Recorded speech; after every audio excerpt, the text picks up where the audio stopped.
Hello friends, हमारे channel में आपका स्वागत है। आज की इस वीडियो में मैं आपको करवा चौथ की 4 कहानियाँ बताऊंगी। तो चलिए वीडियो शुरू करते हैं। पहली कथा। कहते हैं कि एक बार देवताओं और दानवों में घोर युद्ध चल रहा था और उस युद्ध में देवताओं की हार हो रही थी। ऐसे में देवता ब्रह्मादेव के पास गए और रक्षा की प्रार्थना की। ब्रह्मादेव ने कहा कि इस संकट से बचने के लिए सभी देवताओं की पत्नियों को अपने अपने पतियों की रक्षार्थ व्रत रखना चाहिए और सच्चे दिल से उनकी विजय के लिए प्रार्थना करनी चाहिए। ऐसा करने पर सभी देवताओं की जीत होगी। ब्रह्मादेव के इस सुझाव को सभी देवताओं और उनकी पत्नियों ने खुशी खुशी स्वीकार किया। ब्रह्मादेव के कहे अनुसार कार्तिक माह की चतुर्थी के दिन सभी देवताओं की पत्नियों ने व्रत रखा और अपने पतियों यानी देवताओं की विजय के लिए प्रार्थना की। उनकी यह प्रार्थना स्वीकार हुई और युद्ध में देवताओं की जीत हुई। इस शुभ समाचार को सुनकर सभी देव पत्नियों ने अपना व्रत खोला और खाना खाया। उस समय आकाश में चांद भी निकल आया था। माना जाता है कि इसी दिन से करवा चौथ का व्रत रखा जाने लगा। करवा माता की जय। दूसरी कथा। एक बार पांडु पुत्र अर्जुन तपस्या करने नीलगिरी नामक पर्वत पर गए और जब बहुत काल तक लौटे नहीं तो द्रौपदी को चिंता सताने लगी। उन्होंने श्री कृष्ण भगवान का ध्यान किया और अपनी चिंता व्यक्त की। तब श्री कृष्ण ने कहा, इसी प्रकार का प्रश्न एक बार माता पार्वती ने शंकर जी से किया था। तब शंकर जी ने माता पार्वती को करवा चौथ का व्रत बतलाया। इस व्रत को करने से स्त्रियां अपने सुहाग की रक्षा हर आने वाले संकट से वैसे ही कर सकती है जैसे एक ब्राह्मण ने की थी। प्राचीन काल में एक शाक प्रस्थपुर वेदधर्मा ब्राह्मण था। उसके 7 लड़के और एक गुणवती लड़की वीरवती थी। एक बार लड़की मायके में थी तब करवा चौथ का व्रत पड़ा। उसने व्रत को विधि पूर्वक किया। पूरे दिन निर्जला रही, कुछ खाया पिया नहीं। पर उसके 7 भाई परेशान थे कि बहन को प्यास लगी होगी, भूख लगी होगी, पर बहन चंद्रोदय के बाद ही जल ग्रहण करेगी। भाइयों से रहा नहीं गया। उन्होंने शाम होते ही बहन को बनावटी चंद्रोदय दिखा दिया। एक भाई पीपल की पेड़ पर छलनी लेकर चढ़ गया और दीपक जलाकर छलनी से रोशनी उत्पन्न कर दी। तभी दूसरे भाई ने नीचे से बहन को आवाज दी, देखो बहन, चंद्रमा निकल आया है, पूजन पर भोजन ग्रहण करो। बहन ने भोजन ग्रहण किया। भोजन ग्रहण करते ही उसके पति की मृत्यु हो गई। अब वह दुखी हो विलाप करने लगी। तभी वहाँ से रानी इंद्राणी निकल रही थी। उसका दुख न देखा गया। ब्राह्मण कन्या ने उनके पैर पकड़ लिए और अपने दुख का कारण पूछा। तब इंद्राणी ने बताया, तूने बिना चंद्र दर्शन किए करवा चौथ का व्रत तोड़ दिया, इसलिए यह कष्ट मिला। अब तू वर्ष भर की चौथ का व्रत नियम पूर्वक करना तो तेरा पति जीवित हो जाएगा। उसने इंद्राणी के कहे अनुसार चौथ व्रत किया तो पुनः सौभाग्यवती हो गई। यह कथा सुनकर द्रौपदी ने यह व्रत किया और अर्जुन सकुला मनोवांछित फल प्राप्त कर वापस लौट आए। तभी से अपने अखंड सुहाग के लिए हिंदू महिलाएं करवा चौथ का व्रत करती है। करवा माता की जय। तीसरी कथा। प्राचीन काल की बात है कि एक साहूकार के 7 बेटे और उनकी एक बहन करवा थी। सभी 7 भाई अपनी बहन से बहुत प्यार करते थे, यहाँ तक कि वे पहले उसे खाना खिलाते और बाद में स्वयं खाते थे। एक बार उनकी बहन ससुराल से मायके आई हुई थी।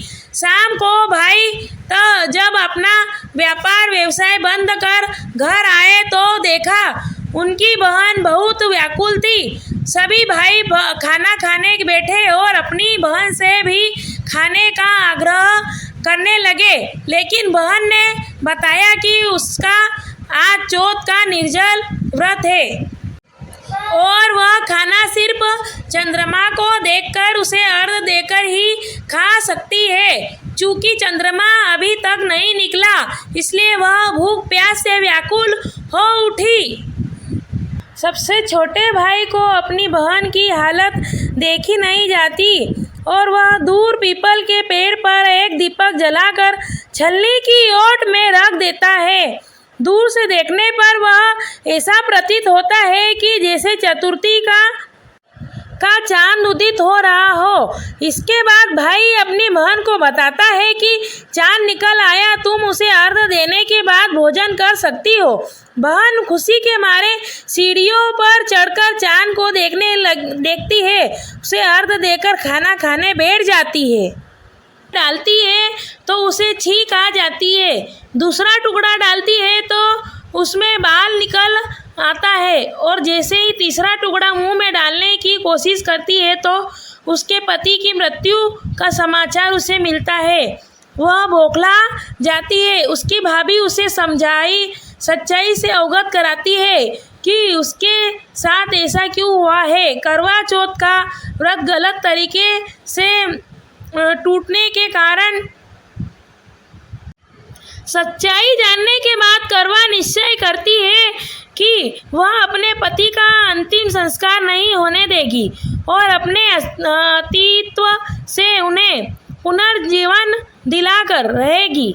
वह पूरे 1 साल तक अपने पति के शव के पास बैठी रहती है, उसकी देखभाल करती है। उसके ऊपर उगने वाली सुईनुमा घास को वह एकत्रित करती जाती है। 1 साल बाद फिर करवा चौथ का दिन आता है। उसकी सभी भाभियाँ करवा चौथ का व्रत रखती है।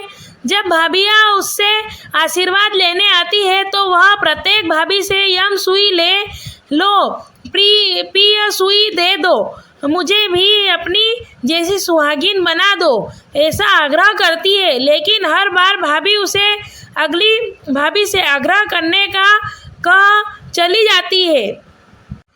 इस प्रकार जब 6ठे नंबर की भाभी आती है तो करवा उससे भी यही बात दोहराती है। यह भाभी उसे बताती है कि चूंकि सबसे छोटे भाई की वजह से उसका व्रत टूटा था, अतः उसकी पत्नी में ही शक्ति है कि वह तुम्हारे पति को दोबारा जीवित कर सकती है। इसलिए जब वह आए तो तुम उसे पकड़ लेना और जब तक वह तुम्हारे पति को जिंदा न कर दे उसे नहीं छोड़ना, ऐसा कहकर वह चली जाती है। सबसे अंत में छोटी भाभी आती है।